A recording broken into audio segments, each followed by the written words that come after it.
Hey there. Subscribe to my channel. And also press this bell icon.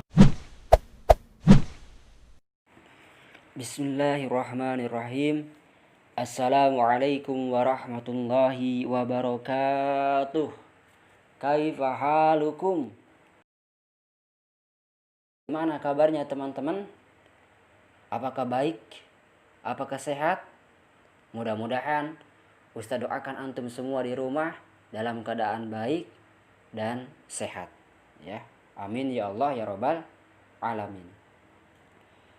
Masih semangat? Apakah antum masih semangat? Harus semangat, ya. Jangan sampai patah semangat, ya. Karena orang yang sudah patah semangat, maka dalam belajarnya tidak akan baik, ya.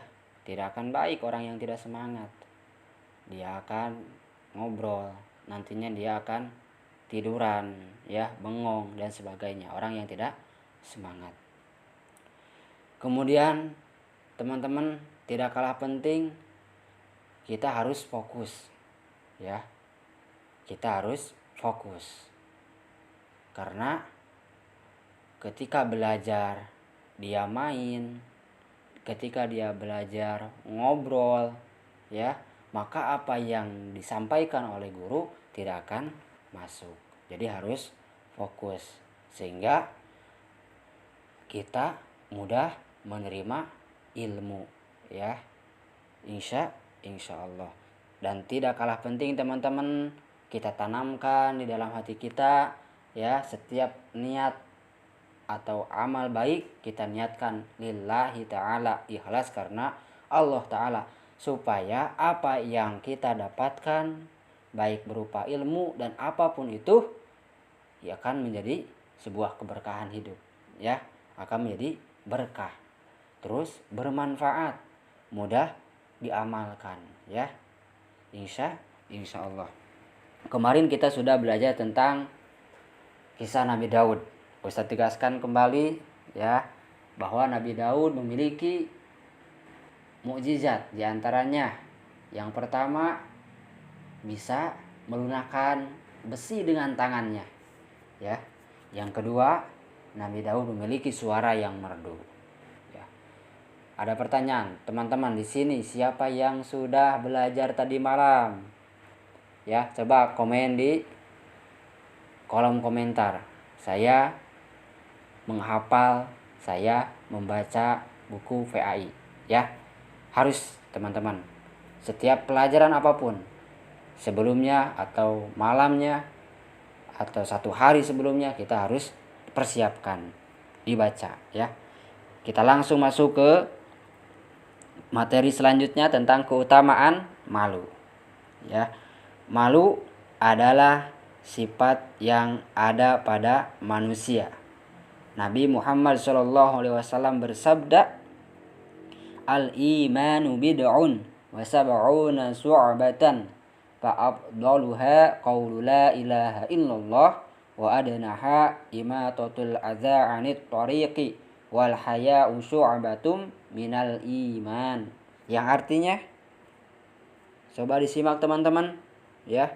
Ini sangat agung teman-teman, hadis yang sangat agung.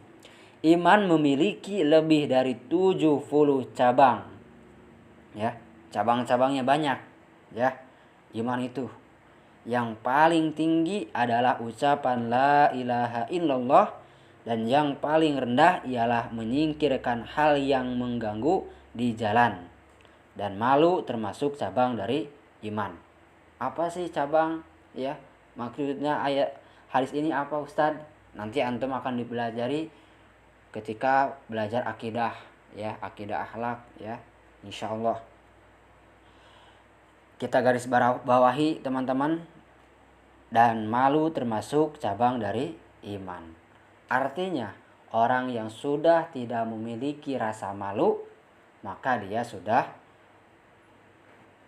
kehilangan sebagian keimanan, teman-teman. Contoh hal kecil, ketika teman-teman, ya, berkata tidak baik, ya, artinya dia sudah tidak ada rasa malu, ya.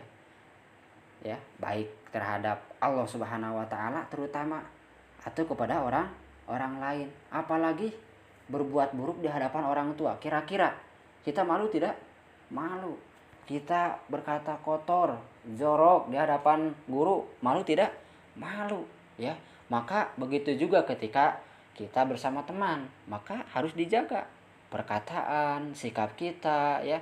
Jangan mudah marah, jangan mudah berkata kotor, ya. Kita jaga. Kita harus malu terutama kepada Allah Subhanahu wa taala, ya. Karena setiap apapun yang kita lakukan pasti dicatat oleh malaikat, ya. Dan Allah Maha mengetahui, teman-teman. Jadi harus malu, ya. Jangan sampai seperti orang gila, ya. Orang gila sudah tidak punya rasa malu, ya. Karena hilang akalnya, ya. Kemudian hadis selanjutnya, al-haya'u la ya'ti illa bi khairin, ya. Malu tidak akan mendatangkan sesuatu kecuali hanya kebaikan, ya.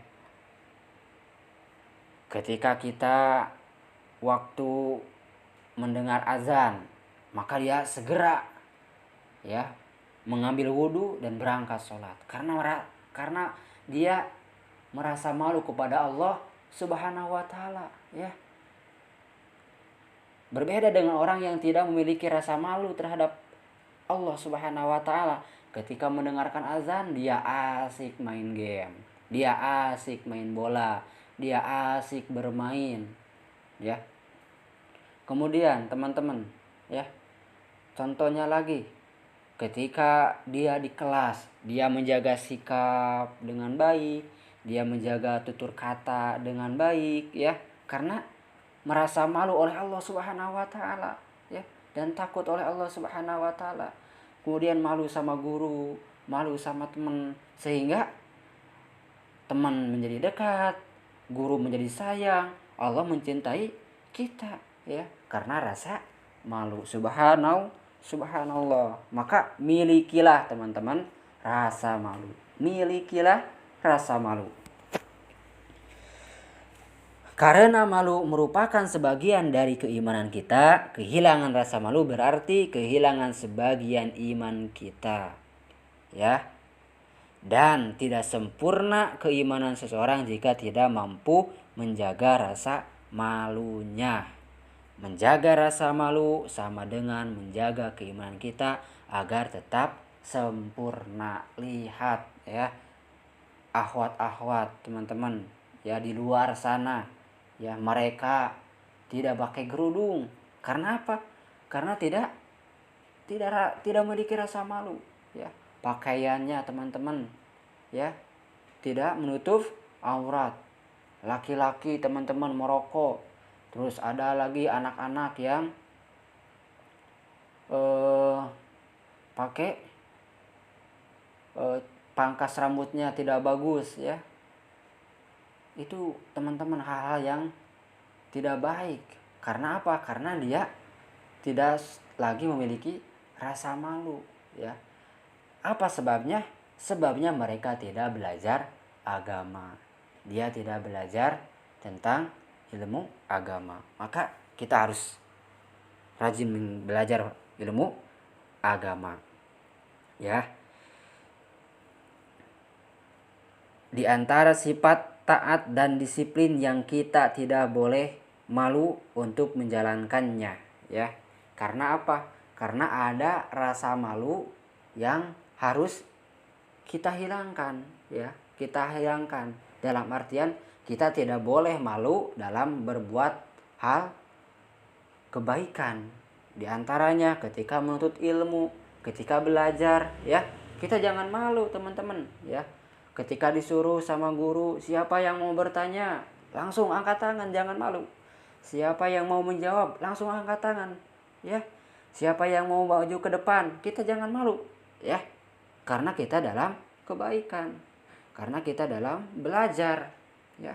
Jangan sampai dibalik. Siapa yang bisa, dia malu-malu. Siapa yang mau ngerjain di depan, malu-malu. Malah itu mengurangi apa? Mengurangi prestasi kita, ya. kita yang artinya kita bisa, tapi orang lain yang berani walaupun kurang bisa, dia berani maju ke depan sehingga oleh gurunya didapatkan hadiah, didapatkan nilai yang bagus ya. Keberanian itu harus teman-teman. Ya, ketika disuruh adzan padahal kita bisa, nggak mau. Karena apa? Karena malu. Ya, teman-teman juga boleh, nggak boleh. Di dalam hal kebaikan kita tidak boleh malu, teman-teman ya.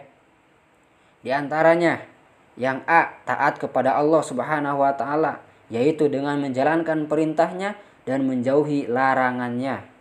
Ya. Kita ketika melaksanakan sholat jangan malu ya. Kenapa kamu tidak sholat? Kok di kelas terus? Malu ah, takut disebut ria? Gak boleh ya. Seperti itu, gak boleh. Yang B, taat kepada Rasulullah, karena dengan mentaatinya berarti telah mentaati Allah ya. Apa-apa yang diperintahkan ya dicontohkan oleh Rasulullah, maka kita tidak boleh malu. Contohnya apa? Ya. Seperti belajar ya. Belajar itu diperintahkan oleh Allah, diperintahkan oleh Rasulullah, maka kita tidak boleh malu. Kemudian berjenggot, teman-teman ya. Nanti kalau antum sudah besar, nanti ada jenggot, kita gak boleh malu ya. Jangan sampai dihilangkan ya. Gak mau malu kayak apa gitu, kayak apa, gak boleh teman-teman ya, gak boleh malu ya. Kemudian taat kepada orang tua, karena Allah akan membenci orang yang durhaka kepada orang tuanya, dan Allah menyukai orang yang taat pada perintahnya ya. Seperti itu, gak boleh malu kepada orang tua ya. Ketika disuruh oleh orang tua ya membelikan sesuatu, maka kita tidak boleh malu ya. Mentang-mentang kita laki-laki contohnya ya, disuruh membeli bumbu dapur, gak mau malu sama temen, gak boleh seperti itu ya. Atau kita disuruh ya oleh ibu kita mencuci piring, gak mau itu kan pekerjaan perempuan, gak boleh seperti itu ya. Padahal ketika kita melaksanakan perintah orang tua, kita mendapatkan pahala yang besar. Teman-teman sayang teman-teman ya, gak boleh malu ya. Dan yang keempat, taat kepada peraturan disiplin. Orang yang taat pada peraturan yang ada, maka dia akan disiplin dan teratur dalam pekerjaannya. Islam telah mengajarkan berbagai peraturan dari yang besar sampai yang terkecil, teman-teman. Gak boleh malu. Contoh ya, di kelas kita harus berpakaian rapi ya, berpakaian rapi. Maka karena teman-teman kita gak berpakaian rapi, kita ikut-ikutan ya. Kalau pakaian kita rapi, nanti disebut orang sok-sokan. Gak boleh teman-teman ya. Kita harus rapi, datang tepat waktu ya. Gak mau datang tepat waktu, takut disebut orang rajin. Gak boleh seperti itu teman-teman ya. Itu mungkin sedikit penjelasan dari Ustadz ya. Mudah-mudahan teman-teman ya bisa memahami ya.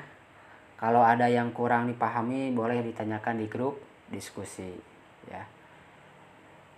Mudah-mudahan kita semua ya diberikan oleh Allah Subhanahu wa taala kemudahan untuk menjaga rasa malu kita.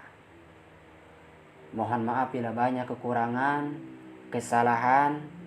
Benarnya ada mutlak dari kebenaran Allah Subhanahu wa taala. Wassalamualaikum warahmatullahi wabarakatuh.